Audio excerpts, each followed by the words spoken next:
It's great to have you on the show. So, why don't you explain to us how you would convince a hard-headed atheist that there is a God and that this God is your God? There are many scientific miracles in the Quran that could not have been explained.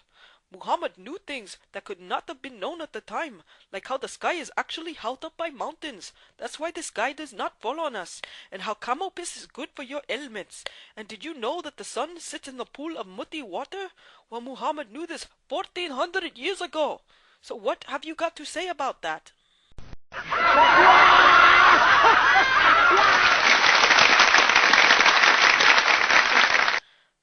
Thank you, Doctor.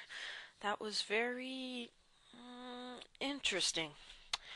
So tell us, we're always hearing that Islam is the religion of peace, but what about 9/11 and the Remember the 777 bombings Crusades? and the Madrid Yo, they bombings stopped. and the Remember Bali the bombings? Crusades? The And take a Crusades. look at Sudan Remember and the Darfur. Crusades. You cannot blame us for 9/11. It was an inside job by the Jews who just happened to be Saudi Arabian. And remember, Jews are the ones who are willing to commit suicide just to take other people down with them. Muslims never do this. And you always seem to forget the Crusades. You cannot blame us for any of the atrocities being done around the world today. Not now and not ever, because of the Crusades. The Crusades! The Crusades! Okay, we get it. The Crusades. Let me just ask you something though. There's a lot of people who seem to think that Islam is just for the Arabs. What do you have to say about that? It is our duty as Muslims to spread Islam to the whole world. So that should answer your question. Islam is not just for the Arabs, but for all the people in the world. I myself am an Indian, and I am a Muslim. Thank you for clearing that up. But if Islam is to spread all over the world, how come it can't even stand up to criticism? You cannot criticize Islam. It is racist. Okay. I understand that part of taking over the world means spreading Sharia law to every nation, which means women could get beaten and raped for not covering up. Yes, but you must understand, rape is very rare in Muslim countries, and that is not just because husbands are allowed to rape their wives, or because women risk being stoned to death for reporting rape, but it is because Muslim women do not show their hair like you filthy Americans do.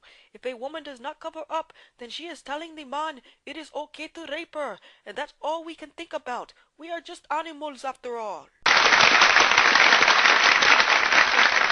Thank you, Doctor. But please tell us, why is it that Islam is the only religion that can't seem to be translated into English? If we find any inconsistencies in your book, any errors whatsoever, you tell us that we have to read the original Arabic, but obviously most of us don't know Arabic, even most Muslims don't know Arabic.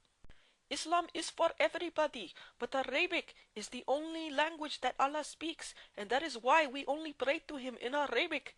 It is an insult to pray to Him in any other language, because Allah cannot understand you. And no, you cannot criticize the English translation of the Quran, even though we Muslims criticize the English translation of the Bible, but that is besides the point. Islam is for everyone. Wow, so Doctor, are there any final statements you'd like to make to our audience about why Islam is the truth? Yes, we know that the Quran is the truth because Muhammad said that the Quran is the truth. And we know that Muhammad is the truth because Allah said that Muhammad is the truth. And we know that Allah is the truth because the Quran says that Allah is the truth. So I invite you all to convert to the truth of Islam today.